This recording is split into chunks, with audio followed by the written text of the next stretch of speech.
Hey, everybody. I got an interview for you today with Dr. James Loomis. Now, if you don't know who Dr. James Loomis is, you should. He was in the Game Changers. He's the medical director at the Barnard Medical Center. He has been a plant-based medical doctor for a very long time. I'll let him tell you how long because I'm not even sure. He's also worked with pro athletes and has a quite an extensive resume. And so I'm excited to dig in and talk about plant-based nutrition with Dr. Loomis. Thanks for taking the time to do this. Oh, it's my pleasure, Chris. I'm happy to be here. And I should mention, we first met at, we think it was 2016 at John Robbins' house with John and Ocean, right? Exactly right. Yeah, a little get together. And I've wanted to interview you since then, and here we are. It's hard. Yeah, yeah. So I know you're Procrastination, 6 years. right. I'm sure there's so much happening out in the plant-based world. I'm sure you've been busy, as have I. So yes, we have stayed busy. So I'd love to start with your story, of course. I think everybody is curious how a medical doctor gets turned on to nutrition and then to plant-based nutrition, right, and then makes a career of it. Because obviously this was not one of the tracks in med school, right? exactly right. That's exactly right. I mean, I did have a little bit of nutrition education in medical school, but like most doctors, even today, sadly, it was really a glorified biochemistry class, and it wasn't about food. It was about what food was made out of, right? So we learned about protein and fat and fiber and vitamins and such, and then we learned all the diseases that you get when you don't get enough of those vitamins. And frankly, like scurvy, yeah, exactly, beriberi. 30 something plus years in clinical practice, I've never seen a case of scurvy or beriberi or Akashic except maybe in someone with end-stage, terminal cancer.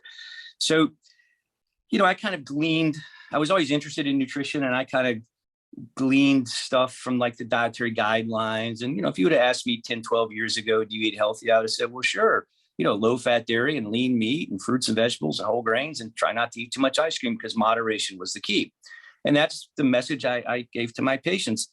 Yet, every year, more and more patients, younger and younger, coming in with, type 2 diabetes, heart disease, cholesterol, diabetes, diseases we used to see in adults, 60 years old. Now, all of a sudden, people in their 20s and 30s and 40s. And unfortunately, found out that you literally can't outrun a mediocre diet. And, this idea about moderation, let me get to that real quick before I get to these stories. So, please do, because this comes up a lot. Moderation. So, yeah. Connect with that idea that ice cream in moderation has to do with something we don't really understand or we don't talk about. And, our eating habits are learned behaviors, and we learn them very early in life. And once we learn them, we stop thinking about them. And so when we don't think about our food choices, we just revert back to whatever we learned. And the other thing is, you have to remember that all of our behaviors on food evolved in a world of food scarcity, not in a world of plenty. So the part of the problem was, Monday, the nurses might bring cookies in the office, and Tuesday I have a donut in the doctor's lounge, and Wednesday I go out for some pizza, and Thursday at someone's birthday and have a little cake and ice cream. By the time Friday rolls around, I'm thinking in my mind, oh, I ate really healthy this week, only ate cookies once. So I was moderating the trees, but not seeing the forest. Because a lot of little bad choices are still a lot of bad choices. And unfortunately, in the fall of 2010, I tore my meniscus in my knee playing with my dog. And I was really, really busy. And I had to wait 3 or 4 months to get surgery. So my leg got weak and I couldn't really exercise. And I started to put on weight.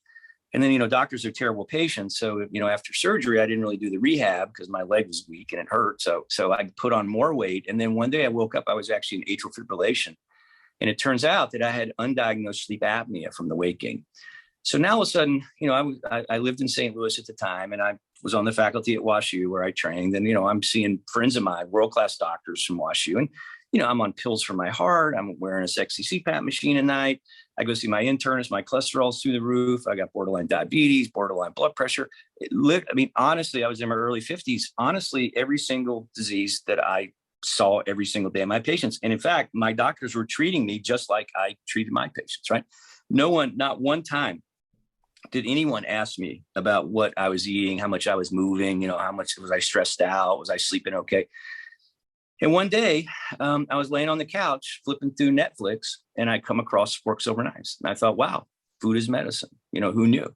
And it was the year Forks Over Knives came out, 2011. I went back on, I was on the faculty at WashU. I went back, looked up some of the primary research, and it was really mind blowing to see the quality and the quantity of the research, none of which I had been taught in my career. And so made a commitment to go on a whole food plant-based diet and then rehab my knee. Well, 4 months later, by the fall of 2011, I had lost probably 50 pounds. My cholesterol dropped 100 points. My sleep apnea went away. My allergies went away. I had asthma went away. The blood sugars normalized, blood pressure normalized. Every single one of these chronic conditions disappeared. That just sounds like a coincidence to me. Yeah, exactly. And it was crazy. And I'm like, holy cow, like this is insane. And so slowly started to incorporate more lifestyle medicine, focusing really on helping people understand the value of a whole food plant-based diet. Because, as you well know, once you have this knowledge, you can't unhab it, right? And the idea of, what we call healthcare today is, in retrospect, is not healthcare, it's sick care, right? We wait for you to get sick and then play a giant game of whack-a-mole with your health, right? Up pops your blood, whack it down with some pills, and up pops your sugars, whack that down with some pills, on and on and on. And eventually we start whacking out body parts, right? Whack off, part of your colon, or we whack out your prostate gland, we whack off a breast. And that's not really healthcare, that's sick care. And so, so I started to incorporate that into my practice, and started to see the same kind of results in my patients. Really remarkable. And 2015, I had met Dr. Neil Barnard out on the speaking circuit and such. And I heard a rumor they were looking for they were opening a new plant-based lifestyle medicine center in Washington, D.C. And my kids had just gone off to college. And I thought, maybe I'll apply. And I did. And so in early 2016, I helped open the Barnard Medical Center, where I've been ever since. And so, I've been blessed to be involved with projects like the Game Changers. And, the theatrical release of Game Changers, when it came to the theaters, was in September 2019. And I had turned 60 on July 10th of 2019. And 2 weeks after my 60th birthday, I had trained and did Lake Placid Ironman, full Ironman, all on plants. And again, that's impressive. Yeah. I mean, yeah. I don't know, it's a 2.4 mile swim and a 112-mile bike, and then you get to run a marathon. The Ironman, it's legit. I've never done an Ironman, and frankly, I don't like suffering that much, so I may never do one. And I'm pretty fit. But what was remarkable about that whole thing? I was a pretty competitive marathon runner in medical school, sub 3 hour marathoner. And I'd run a marathon and I would be sore and stiff and couldn't walk for 4 or 5 days. And, it'd take a week or two to shake it all out. This Ironman training, I never got sore. I never got stiff. It was astounding. And, that's probably the cleanest I ever ate, was the 8 months I was really training and really focused on, eating the rainbow, the dietary antioxidants, cinnamon and turmeric in all my food, and blueberries and kale. And I did a lot of beets for the nitric oxide, and on and on and on. And it was remarkable. It was remarkable how quickly I recovered, which is exactly what all the athletes and Game Changers say as well, right? That it wasn't necessarily they felt when they moved on that their performance got better necessarily because of the plant-based diet. It was their ability to recover. And obviously the faster you recover, the harder you can train. So there is a connection, if you will, between performance, recovery, and diet. And let's talk about the Game Changers for people that don't know what that is. So Game Changers was produced by James Wilkes, who was a mixed martial arts fighter. He won Ultimate Fighter, I think 11, and got injured and was kind of looking to see if nutrition could help him recover. So it's his kind of journey to recovery, discovering the power of plant-based diets. And the director, Louis Sahoyas, had won an Academy Award for a previous documentary he'd done, The Cove. James Cameron was the executive producer. So a very well done documentary. And really the premise, there was really 3 points, if you will, because there was some pushback. People said, this is just some vegan propaganda. And that's not what it was at all.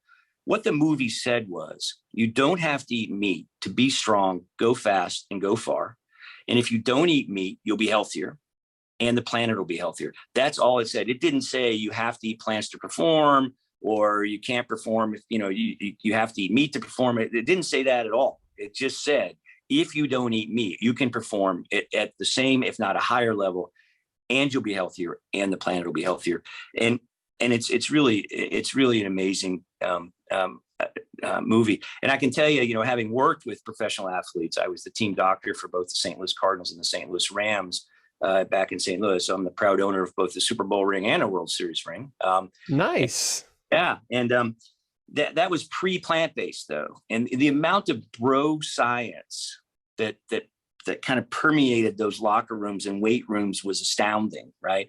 I mean, you would go and there would be blenders all around the weight room where where people are, so you can make your protein shake after. Yeah, they're pounding the protein powders and weight gainers and creatine and all that stuff, right? You go we would travel with the Rams on the road, and you go to a pregame meal, 8, 9 in the morning for a noon game. And, it's pasta and chicken breast and steak, right? Because you got to get your carbs and your protein, right? So now that is changing now, I think, and partly because of game changers. Every day you read in the news about some professional athlete who's gone plant-based. And I tell you, one of the most remarkable stories, I was at the LA red carpet premiere, and Chris Paul, the NBA player, was there. And we were talking. He said, Doc, when I went plant-based, I didn't want to tell anybody that I'd gone plant-based. Now, 10 years ago, you wouldn't tell anybody because they would have made fun of you, right? He said, though, something so profound. He said the reason he didn't want to tell anybody was he felt like it gave him such a competitive edge. He didn't want to give away the secret, right? And that's, you think about that. This is a guy who's probably a future Hall of Famer. And to feel it that, he's been in the league a long time, but to get that kind of result this far along in your career is astounding, really. And, that's amazing. I think The Game Changers is terrific. I hope everybody listening and watches this movie again. It's on Netflix. So if you have Netflix, it's free. Yep. And what I think's great about it, you already highlighted this, but it's great because to me, it's a myth buster. Right. It busts the myth that you have to eat meat to be fit and strong and healthy. Right. It busts that myth because this documentary profiles a number, I don't know how many, but a bunch of professional world-class athletes from UFC to the NFL to ultra runners to Olympic athletes who all eat plant-based diets, and they're performing at the highest level.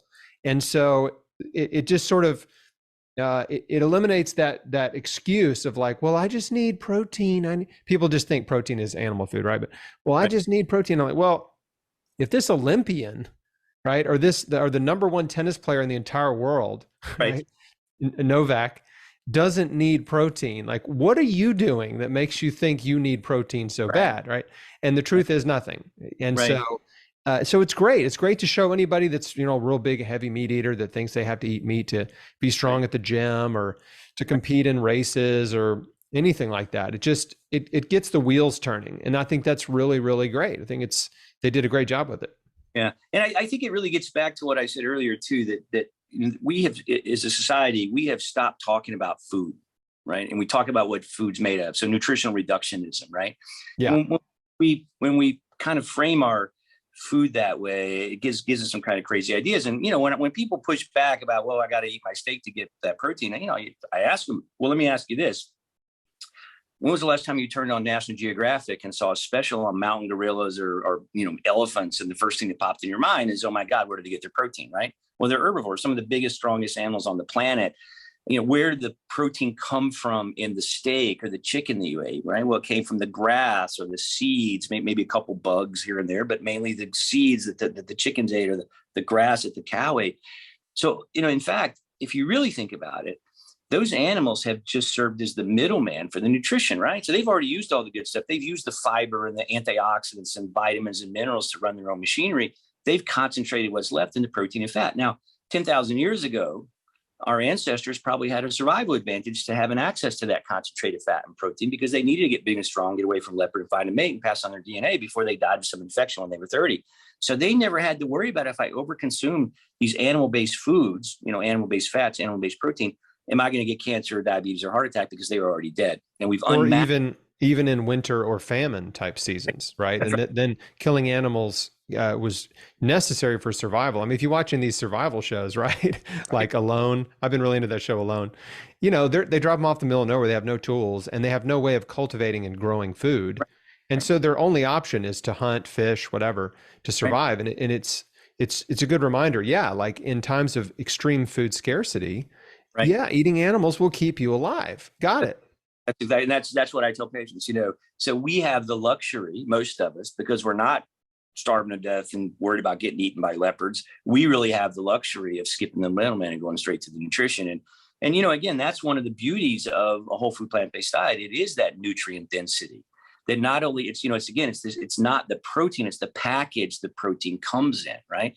And when we consume our protein, say in a legume package, right? What else are we getting besides the protein? Well, we're getting fiber, we're getting cancer-fighting vitamins. Most people don't realize, as a matter of fact, if you look at, so ORIC scores are a measure of antioxidant capacity, and some of the foods with the highest ORIC scores are dark beans, red kidney beans, red beans, kidney beans, black beans, and it's the pigments in the skin of the bean, right? So if you cut a black bean in half, it's kind of creamy inside. They're highly, highly, highly anti-inflammatory, despite what you might read in some other pop science out there, right? And like red cabbage too. Yeah, right, exactly. And so again, that's why the package that your food comes in is so important. And when we get our protein in a package that's plant-based, all the other nutrients that come with that, as opposed to getting your protein, say, from a piece of meat or a piece of chicken or a piece of salmon. Yeah, the concentrated protein come from animal food. It typically is high in fat, also, and Right. but you're missing, like you said, you're missing so many incredible phytonutrients that they're only found in plants that are antioxidant, anti-cancer, anti-inflammatory, and yeah, I obviously I'm a big fan of eating plant food, and I'm trying to convince the world that they should eat more plant food, more fruits and vegetables, nuts and seeds, whole grains, legumes, herbs and spices, and less animal food, processed food, and junk food. Right. That's exactly right. We're on the You same said, mission here, I tell you. yeah, you said something earlier that I'd love to circle back on.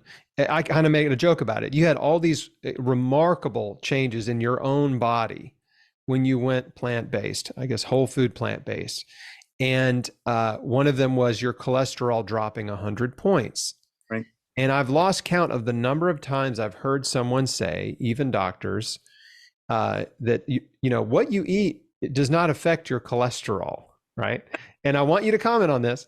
But before you do, I do want to point out something else, a point that you made that if folks didn't catch it, which is most doctors have the same health problems as everybody else, and they're on the same drugs as everybody else, right? Exactly. And so you can't just assume your doctor knows more about health than you, because they're on the blood pressure medications, they're on the cholesterol lowering drugs, they're on antidepressants, they're maybe overweight, they maybe drink too much, some of them even still smoke cigarettes.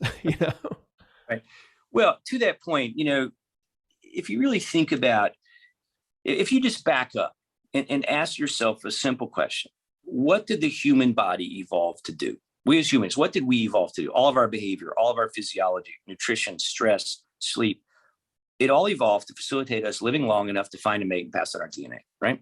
And for most of human history, the two primary tasks we had to be able to accomplish for that to occur was find food when we're starving and try not to be someone else's food when they're starving. That's where our stress came from. And we had to respond to that stress through physical activity. So we evolved to be physically active. You look at the biomechanics of our feet and ankles, cardiorespiratory physiology, nutrition, metabolism, and even our stress response. We have adrenaline to get us ready, cortisol to help us recover. And assuming we survive, that's where we rest, recover, and refuel. And we refuel with what you can find around us on a given day, which was, they talk about this in Game Changers, was mostly plants. This idea that our ancestors were hunter-gatherers is wrong.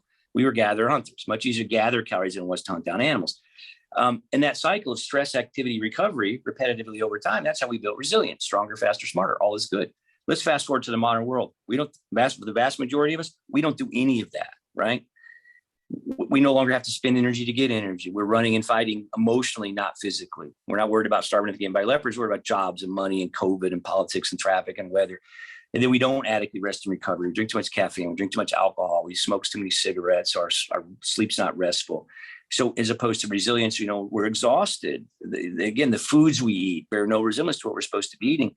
And I'm going to argue that it's this evolutionarily mismatched lifestyle, which is 90% plus of the cause of 90% plus of the problems that I see every day in the office, including high cholesterol, type 2 diabetes, blood pressure, prostate cancer, colon cancer, depression, anxiety, even autoimmune disease. All of it is fundamentally rooted in the fact that we lead a lifestyle we're not designed to lead. And study after study after study after study has shown when we move 30 to 60 minutes most days, when we're eating a whole food, plant predominant diet, when we're not smoking, when we're not drinking alcohol to excess, when we're getting a good night's sleep and not stressing out all the time, that guess what? Your blood pressure goes down and your cholesterol goes down and you lose weight and on and on and on and on and on. And so again, it's this idea that when we focus on root cause, right?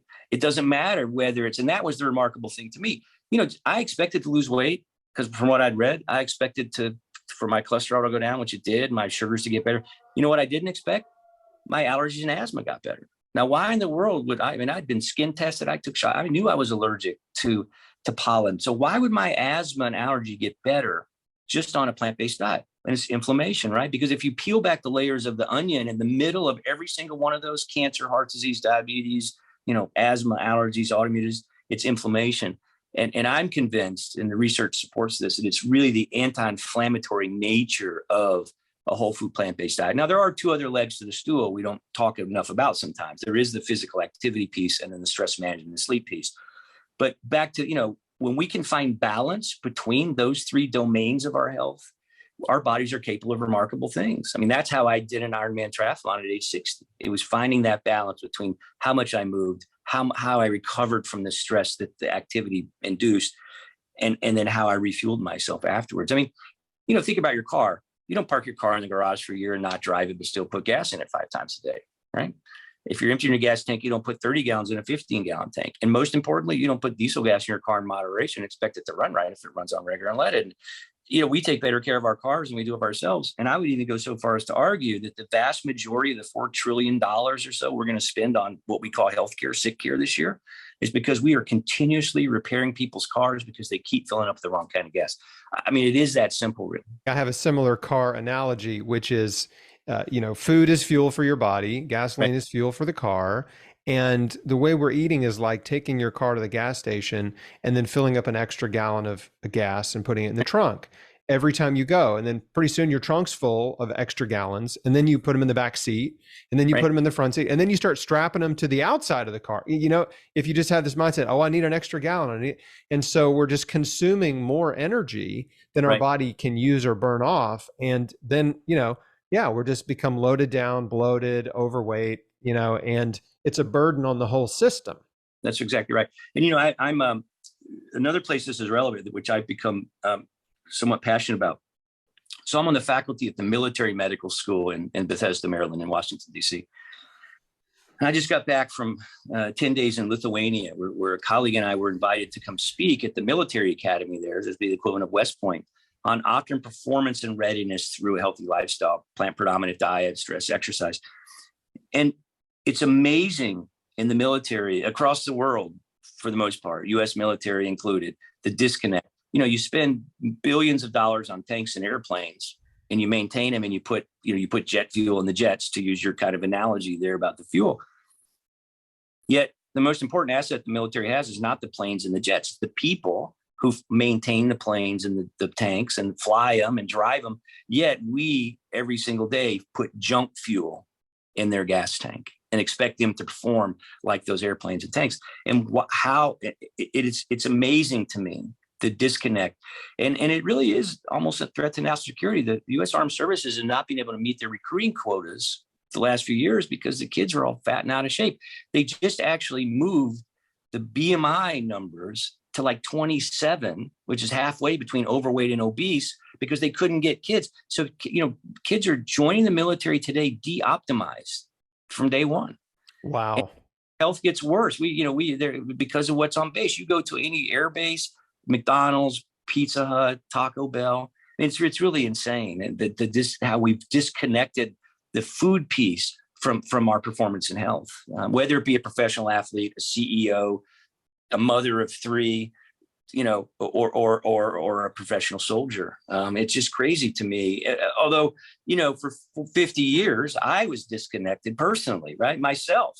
And it took me, discovering this kind of serendipitously and seeing really the profound change that it had in my health and performance. And, now people ask me how old I am. I tell them I'm 30 with 33 years experience, because that's how I feel. And, there's not enough drugs in the pharmacy to take someone kind of sliding down this well to dead and taking them back up to well. The drugs just keep you from going down here too fast or too steep. And the only way you're going to move from here back up to here is through lifestyle. So I love what you said. The reason that you're doing what you do and I do what I do is, I think we both figured out there's really no incentive to, for the government or for giant corporations or fast food companies or restaurants. There's no incentive for them to serve healthy food, right? The incentive is for them to serve as cheap as food as possible and charge as much as they can, right? For the cheap food, right? That's where they make their profit. Right. And I think I'm of the opinion that the most pervasive bias in health and medicine and science is meat lovers bias. Right. Everybody loves to eat meat. They like it. It tastes good. And because they love it, most folks are not willing to entertain the notion that maybe not eating meat would be healthier, or that eating excessive meat is actually accelerating heart disease, diabetes, and cancers. What do you think about that? Well, I think it's exactly right. And, it's interesting. So, we have some inborn preferences and behaviors around food, right? So one of them is babies have an inborn preference for things that are sweet. And the theory is, if it was sweet, it probably wasn't poison. It wasn't toxic, because the alkaloids that cause bitterness, say in beer or coffee, those are those plants' natural protection. They're natural pesticides and such. So if the cell wall gets injured, it creates it releases these alkaloids and which can kill off insects, right? So, and that's why. And they're bitter. Exactly right. Yeah. We have an inborn preference for things that are fatty, like meat. And the reason is, as you well know, every gram of carbohydrate or protein only has 4 calories. A gram of fat has 9 calories, more than twice. So, the more fat calories we could find, we'd double our money, right? So we got twice as many calories, again, in a world where we're trying not to starve to death. We actually have an inborn preference to spend as little energy as possible to get more energy. And the reason is, if I need 1,000 calories to survive the next couple of days, and I don't have to spend any energy, I only have to find 1,000 calories.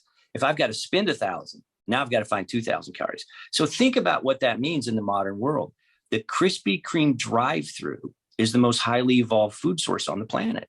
And I guarantee you that the companies know that and take advantage. They manipulate the salt, fat, and sugar content of our food to take advantage of these evolutionary, inborn preferences. The other thing interesting, humans have trichrome vision, right? We can see in color. And the theory is so we can see ripe fruits and vegetables. Carnivores only see in black and white, because every antelope is potentially ripe, if you will. So you walk into a candy store, you walk down the candy aisle, the checkout line at the gas station, right? And what do you see? The candy, it's all brightly colored. And so our brains get hijacked every single day because of just the way again, these food behaviors that evolved to keep us from starving to death. And then you and Game Changers did a great job about the meat business too, about all the marketing and all that kind of stuff, that to make us think that to be manly, to be a man, you've got to eat meat. And if you don't, I think the scene with Arnold Schwarzenegger and I think Sylvester Stallone in the movies, it tells you punch like a vegetarian, right? Right. Right. Yeah. Yeah. So again, you're right. There's this kind of, it's ingrained in our brains that we to equate, meat with manliness and virility and on and on and on, which is simply just not true. Well, and it's funny too, if you think about the advertisements on television, of course, all the fast food chains are advertising. Of course, Coke and Pepsi and Sprite and all that are advertising. And lots of junk food companies and candy companies are advertising, but also beef, right? Oh, yeah. Real food for real people, the incredible edible egg, Right. pork, the other white meat. So the major, these are major, huge industries that are spending money on television, trying to convince you to eat more meat. And there's only one fruit or vegetable I've ever seen advertised on television. That was the Florida Orange Growers Association. Right. They were running some ads to get people to drink more orange juice or something. Right. But a couple of avocado ads. And the real tragedy of that, Chris, is that many of those programs you just mentioned are part of the USDA's what are called the checkoff program. So these farmers pay, they're taxed, if you will, by the government, and that some of that money is put aside to help promote the products like beef. So the got milk, the real beef, the other white meat, eggs, that those are all government run programs.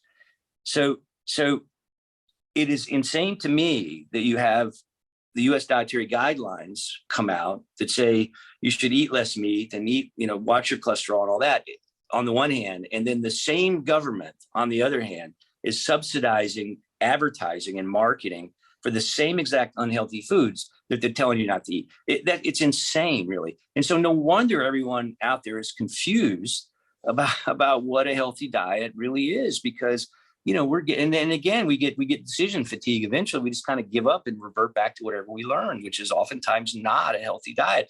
I mean, 80% of the US population today is overweight or obese. More than two thirds now have prediabetes or type 2 diabetes. 1 in every 4 healthcare dollars is spent on the treatment and complications of diabetes, of insulin resistance, right? It's insane. In my lifetime, when I was in medical school, I'm not that old, I didn't learn about type 1 and type 2 diabetes, right? I learned about juvenile onset and adult onset. Juvenile onset, we now call type 1. Adult on, we now call type 2. They had to change the name because you've got 10-year-old kids now coming in with what we used to call adult onset diabetes. It's tragic and criminal in my mind. I mean, it's just insane that, the amount of money we're going to spend on treating these truly preventable diseases, just with some fairly simple changes in, our dietary habits. To add another layer of absurdity to what the government's doing is the fact that their own research science departments have concluded that eating meat and chicken and dairy and stuff aren't healthy. And so their own advertisements cannot claim that these foods are healthy. So they're running advertisements saying beef is real food for real people, but they are not allowed to say beef is healthy, right? They're not allowed to say eggs are healthy, so they have to say they're incredible and edible, right? They're not allowed to say milk makes you healthier, so they just say got milk. So it's like, and their own, it is absolutely absurd because they're recommending you eat less.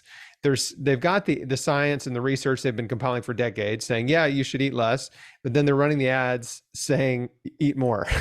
Yeah. There's a great Michael Boss won a Pulitzer Prize for a great book, and it's either, I get the order, but it's fat, salt, sugar, salt, fat. Yeah, I think it's sugar, salt, fat.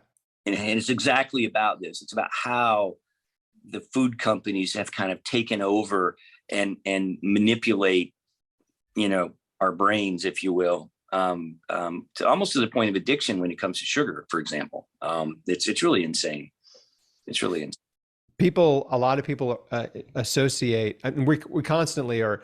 I'm constantly, engaged in this battle in my community when people find me and they start changing their diet and they start eating whole plant foods. A lot of them have this food fear, and especially about fruit, because they've been conditioned for years to think fruit is sugar. Right. That's right.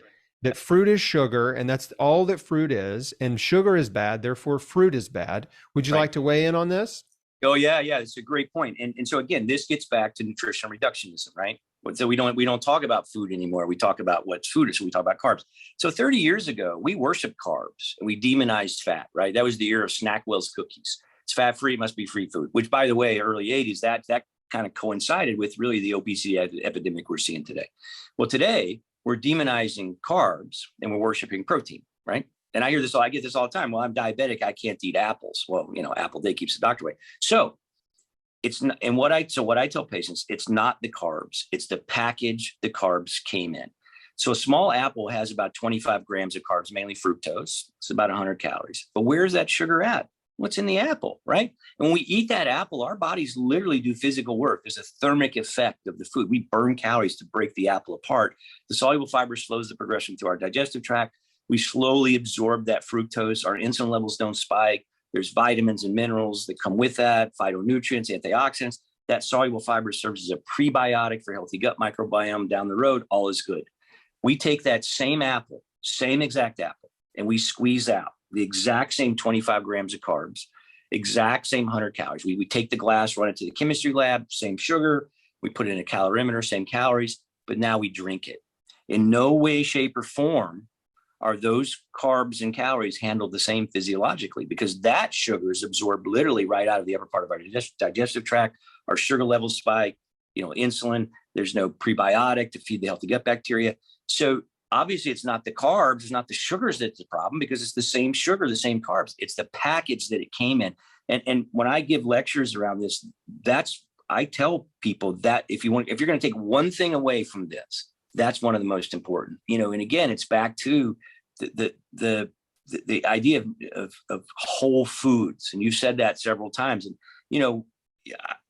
I think another important point around that is, as interest in plant-based foods have risen, in the last 4 or 5 years, especially, there's a lot of conflation these days between veganism and whole food plant-based.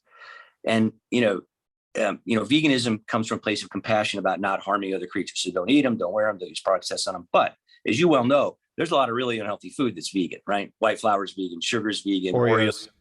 You can get vegan ice cream, vegan cupcakes, and you can get, the Beyond. Yeah, Beyond Burgers is a good example, frankly. Beyond Burgers are better for the cows and better for the environment, and maybe a little bit better for you compared directly to a hamburger, but they're not a health food. Highly processed, 30% of the calories from fat, it's all saturated coconut oil. So, when I use the word vegan in my discussions with patients and in my lectures, the only time I use it to say I'm not talking about being vegan necessarily, right? It's about being whole food. It's vegan or veganish in that it eliminates or limits animal-based foods, but also all these highly processed foods. So that's a very important point as well. And I think it's especially relevant today because, again, I see a lot of patients who come in and they've gone on a vegan diet and they don't understand why their blood sugars aren't getting better or they're not losing weight. And then you ask them what they're eating, and it's all this highly processed junk food vegan stuff. So, there are a lot of junk food vegan and junk food vegetarians out there. And some of them think they're healthy just because they're not eating animals. But I'm glad you brought that up because I personally don't like dietary identities. Right. I think you're much better off psychologically not, making what you eat a part of who you are. It becomes a part of who you are physically, right? Because you're eating it, but like a part of who you are socially and mentally, emotionally, right? It's like, so people ask me like, are you vegetarian? Are you vegan? I'm like, no, I'm not a thing. I'm not any of those. I just eat a whole food, plant-based diet. That's the way I eat. It's not who I am. That's right. But I totally respect veganism. People that want to be vegan, it's great. Hey, like go for it. But you don't have to be vegan to eat whole food, plant-based. That's right. I agree completely. And the thing is, what I found is I think sometimes when we use we use food as part of identity, being vegan and such, and sometimes that comes across as being preachy and, it can be kind of a turnoff. When people ask me, wow, you look great, you've lost weight, what are you doing? I share it. Right. But even more importantly is speaking through the food itself. Right. So having friends over, making a really healthy, whole food, plant-based dinner that's that people want to eat, not because it's whole food plant-based, because it's tasty, good food. And, one of the things that I've also become very interested and passionate about is this idea of teaching culinary literacy to people. We talk a lot about how about what to eat. We need to be on a whole food plant-based diet, and here's some cookbooks and stuff. But unfortunately, in kind of modern society, there's a lot of people that don't know how to boil water, right? And so how do you teach someone to saute oil-free, to do a dry saute? And so I've been doing a lot of work with my good friend Karen Dugan here in St. Louis, who opened the nation's first whole food plant-based culinary education center. It's called the Center for Plant-Based Living here in St. Louis, where I'm sitting right now. And this is the lovely kitchen back behind me. And I help. I'm the medical director here as well, and I help her with some of her programming. She has now moved a lot of her content online. So online cooking classes. And as I may have mentioned earlier, the real reason I'm in town, we're getting ready to launch right after the first of the year a new YouTube channel called The Doc and the Chef, where we're really trying to marry the science of the food to the plate. And so like one of the shows we're going to shoot tomorrow is on soy, right? The soy calls man boobs. And so I spend 5 minutes kind of dispelling some of the myths around soy and men and breast cancer and such as that, men and women and breast cancer. And then Karen will make a simple soy-based dish recipe. And again, these are going to be 10, 12-minute videos. So really excited about that project. It's somewhat unique. We're not looking at it as a cooking show.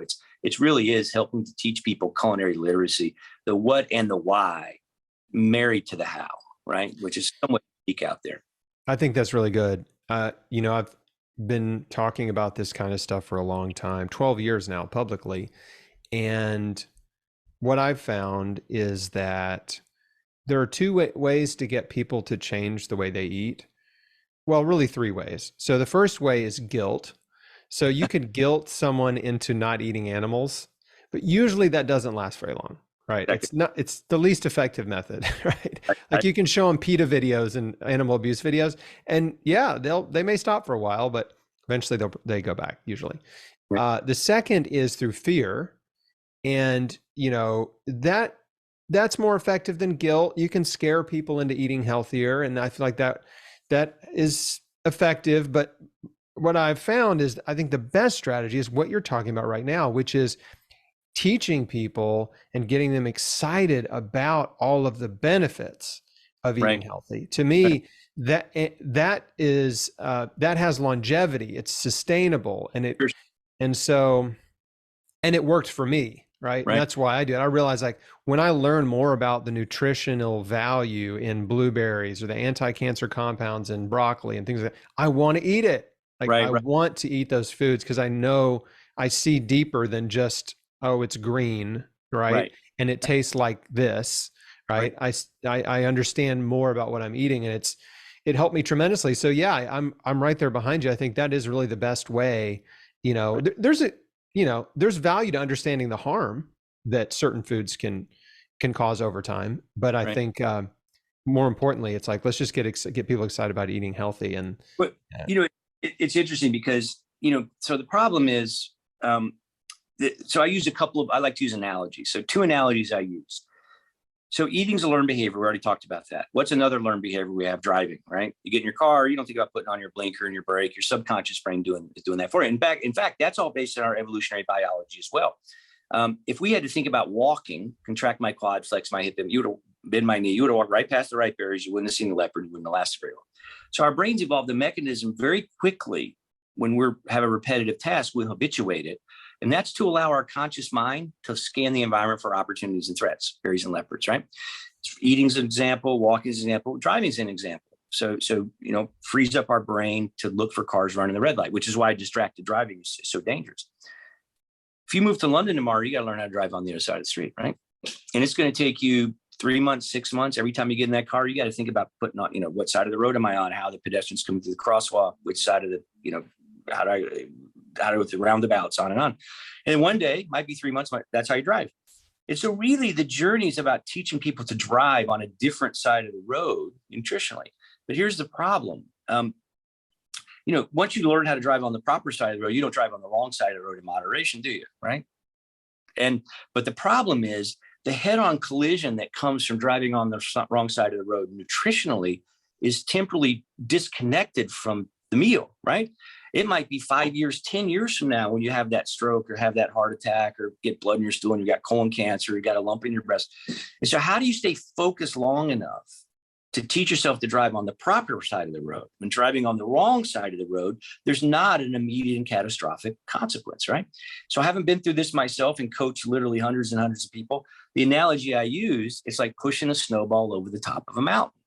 And once you get the snowball over the top, you don't have to push anymore. You start to feel better. You're losing weight. You're off some drugs. Everything just gets better and better and better. Hard part's getting the snowball to the top. And some people's mountains are really tall. The road is really steep.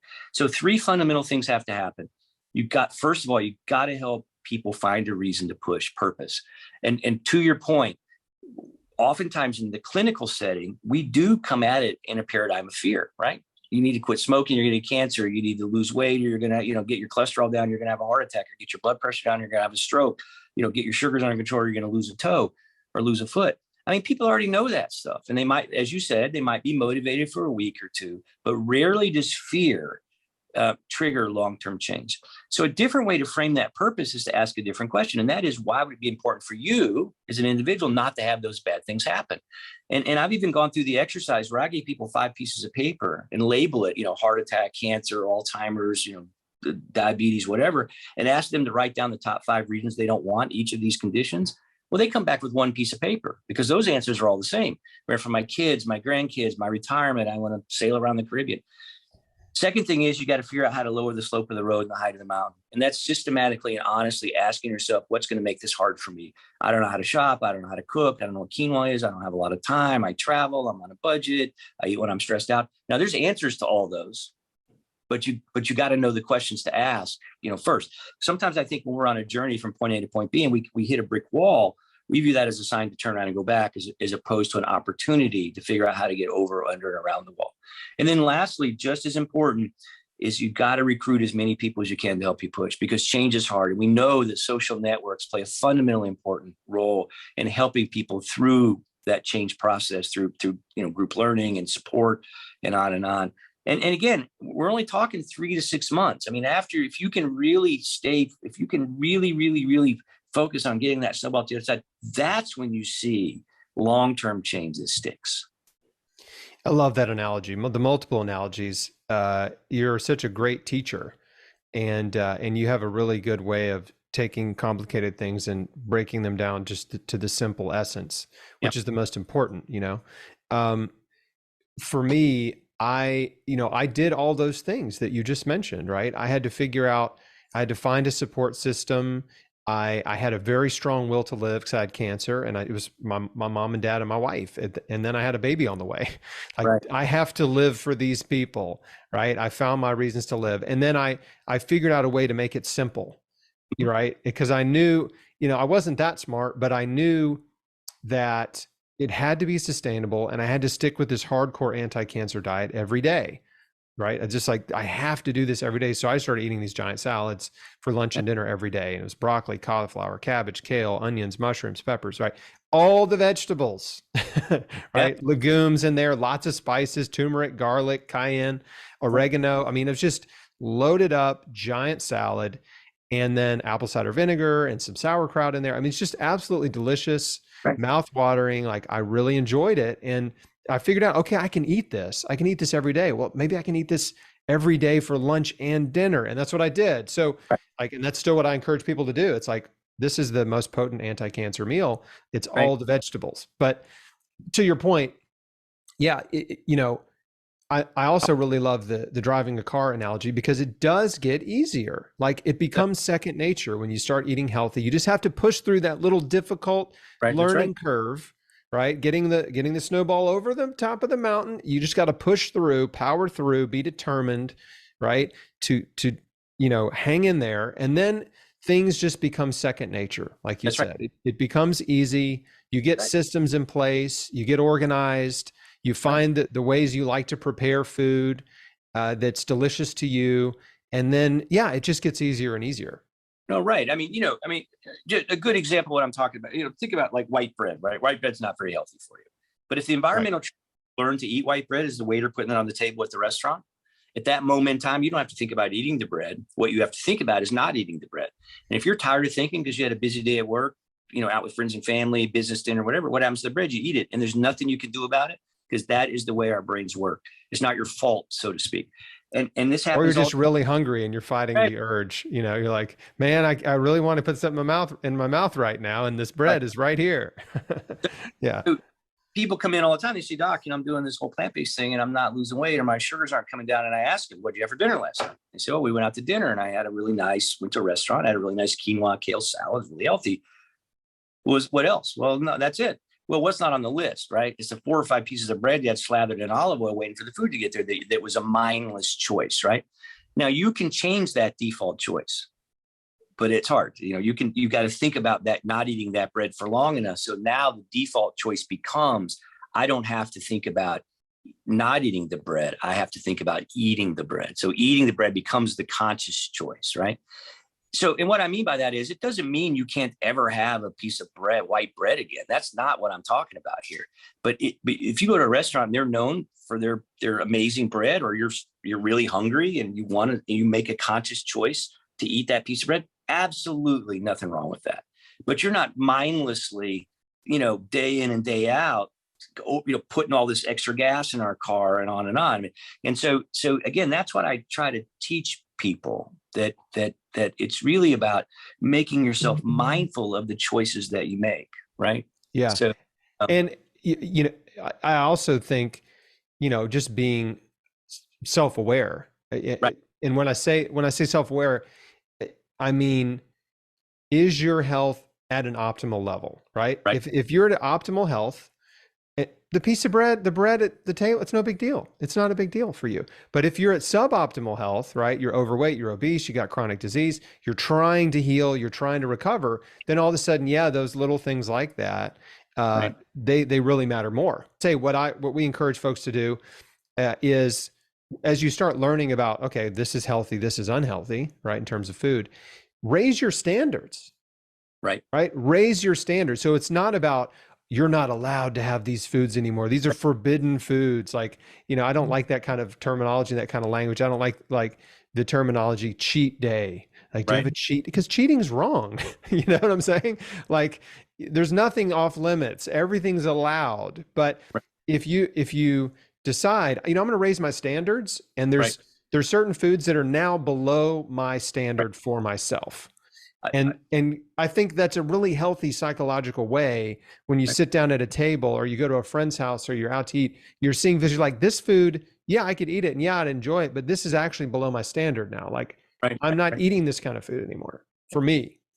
So it's interesting you say that, because so back to the car analogy, driving on the wrong side of the road, right? So one thing I said was, you wouldn't drive on the wrong side of the road in moderation. But the other thing is, you wouldn't miss driving on the other side of the road. And people ask me that all the time, right? Do you miss ice cream? Do you miss pulled pork, right?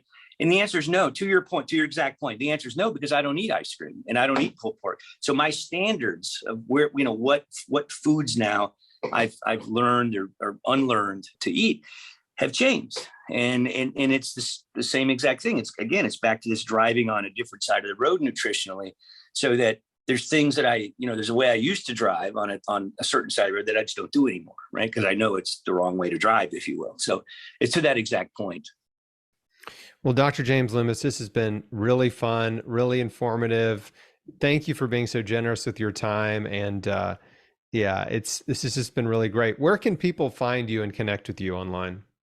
So I'm on JF Loomis MD on Instagram.